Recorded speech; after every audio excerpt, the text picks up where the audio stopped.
Craig Emerson, good morning. Welcome. Good morning, Barry. On that question of poker machine reform, how solid are your colleagues on this issue, particularly those feeling the heat in some of the marginal seats in New South Wales and Queensland? The government is determined to achieve reform in this area of problem gambling. When, on average, problem gamblers lose $21,000 a year, that's a lot of broken homes. It can lead to domestic violence, huge social hardship.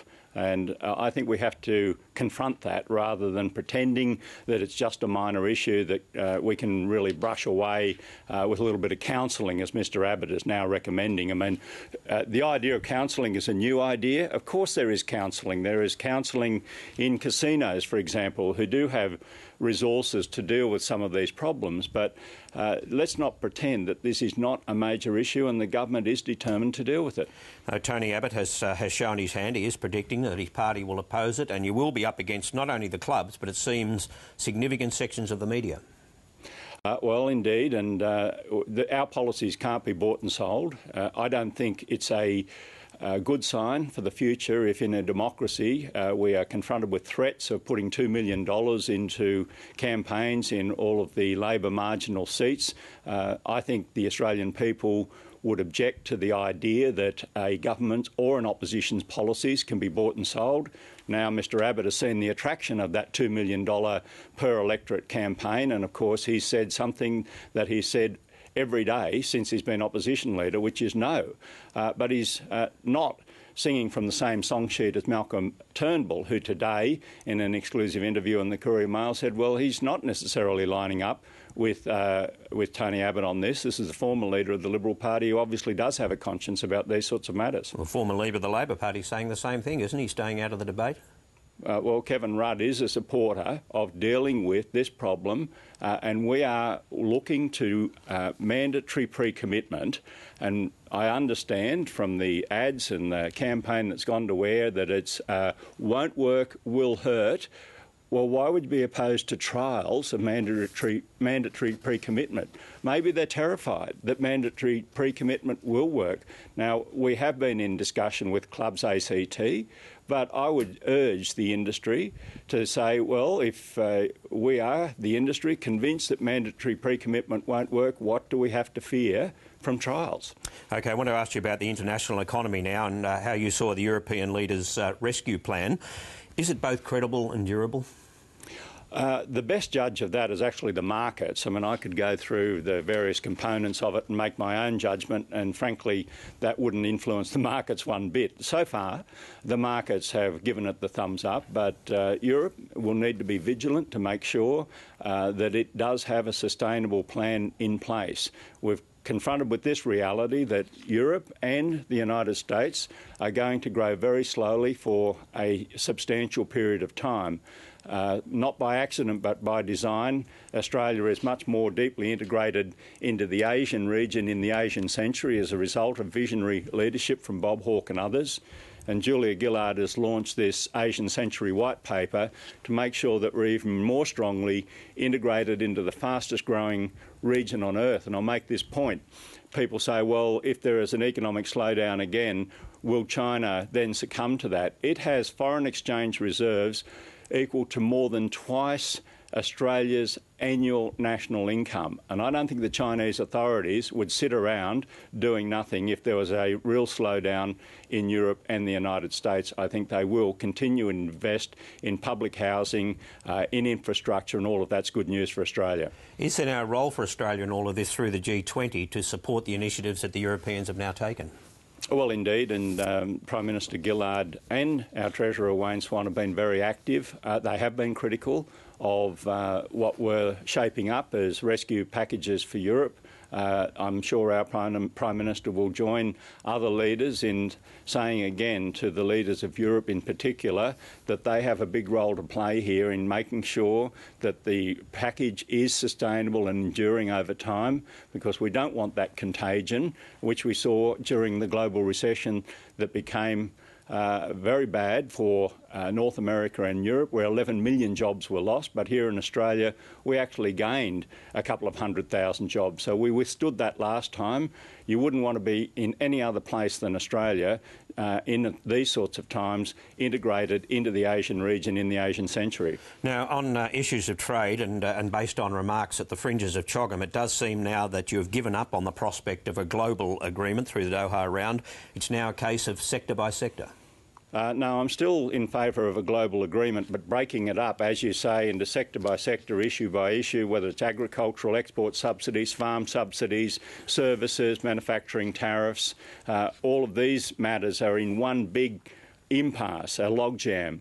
And what we need to do is break that logjam, and I think the best way to do that is to come back, create a new pathway, and then deal with each of these issues on their merits and bring them to a successful conclusion on their merits, rather than wait for this very complex package or this very big logjam, if you like, to be broken. So that's the plan that Australia is putting, and while it's early days, Barry, I'm very heartened with the sorts of responses we're getting from other countries to that plan. But aren't you going down that pathway because world sentiment is basically shifting against the open door policy?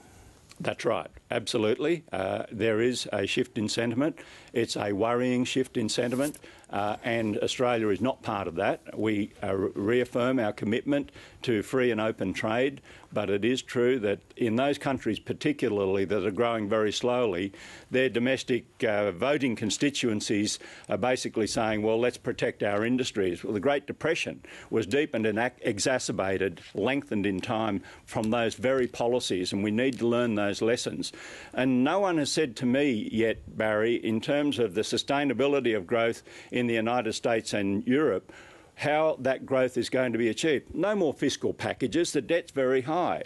No more monetary easing, because the monetary easing has already taken its course. The only way through this is gains from trade through specialisation. That's what gets countries growing, and that's Australia's position. This is the formula for growth, such that we're not squabbling over a fixed or a declining number of jobs, but we're actually increasing the number of jobs around the world, and then we can divide those up. It's much easier to do that than to be in a dogfight about a declining number of jobs worldwide. Well, on the issue now of uranium sales to India, it looks as if it's going to be quite an issue at the National Conference. Martin Ferguson and Kevin Rudd have both said they're looking forward to that. How do you feel about the prospect of a divisive issue at the conference? I've always taken the view, whether this becomes an issue or not, that national conferences should be a forum for thrashing out issues and shouldn't be stage managed. I can't remember going back to the uranium debate of 1984, a time when the Australian Labor Party has been weakened by robust debate at conferences. I think it's important for the rank and file membership, for the delegates, for the parliamentary party, that we do have robust debates. Whether there's one on uranium sales to India, I don't know, but I'm sure we won't be lacking in vigour at the forthcoming conference, and the Prime Minister's already said that's appropriate, that we should have robust and vigorous debates. Once those issues are settled by a majority vote at the conference, they are then settled. So is that the way it works? If the conference takes a decision that you should sell uranium to India, then the government will implement that policy? As I say, I don't even know whether this is going to come up. Well, as Martin an issue. Ferguson and Kevin Rudd were very confident that it will be. Yeah, well, the current policy is not to sell uranium to India, simply because it's no reflection on India, but it's not a signatory to the Non-Proliferation Treaty.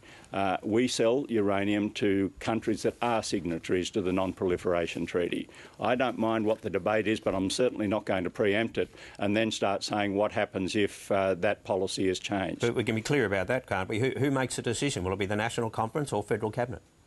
Well, the National Conference sets up the structure, that is the national platform. The national platform is binding. It depends what would be said in the words in any change, if there is to be any change in that national platform. And I don't now want to say, based on what you and I might guess might possibly be a change to the wording on uranium sales to India, that this is what the Cabinet's response would be. I think we're, far too early in the debate on that, if there is to be a debate, to then start pretending that we know what the outcome of that debate would be. And just finally on the mining tax that will be introduced into the Parliament this week, to what extent will you need to tweak the legislation to get it through?